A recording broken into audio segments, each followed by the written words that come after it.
But yeah, so you mentioned that there was like a dedicated staff, and people were getting partnered just off creative. Like it kind of felt like it was his own little corner of Twitch. It was, we had different guidelines. It was. We did. We had different standards and guidelines, and then it was a small enough category that like we just all like creative in the very baby stages. Everyone, all creative friends knew the other creative folks, and so it would be that like circle, that tight knit. Kind of like almost cliquey. It didn't want it to be cliquey, but it ended up because the gamer side was like, "Oh, you're just creative folks." Right. You know, and this is the period now. You know what it was before. It's not like that nowadays. Now everybody intermingles, but I'm like, no, I actually do play video games, but I also just like doing creative stuff. And they're like, oh, you know, there are some people that looked down on you because you were a creative partner. Well, and it wasn't even just people. It was also, and I don't want to like neg this entire thing, but there was also a feeling within Twitch that creative, like, look at, I don't even, do they is Twitch still doing Twitch Partner Spotlight? It's an excellent question for another time. So Twitch Partner Spotlight was something that, you know, highlighted a Twitch partner every week.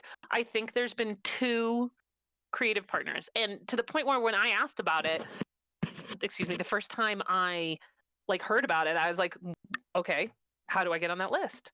Oh, well, you're a creative partner. They don't put creatives on that. Well, no, I don't have a different contract.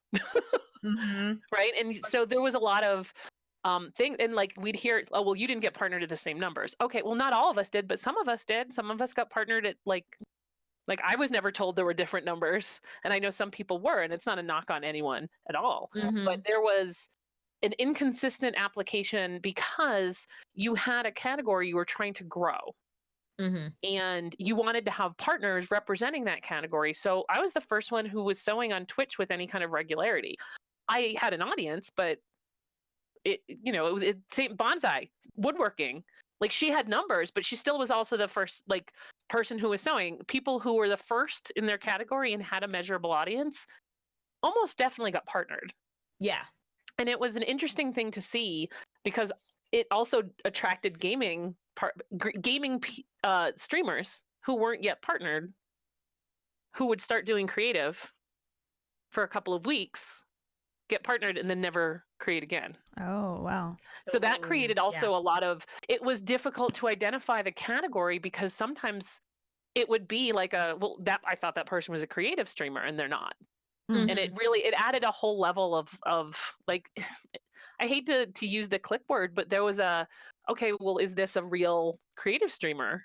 Like, I don't care if you're trying it, but, you know, please stay with us because, you know, we like you.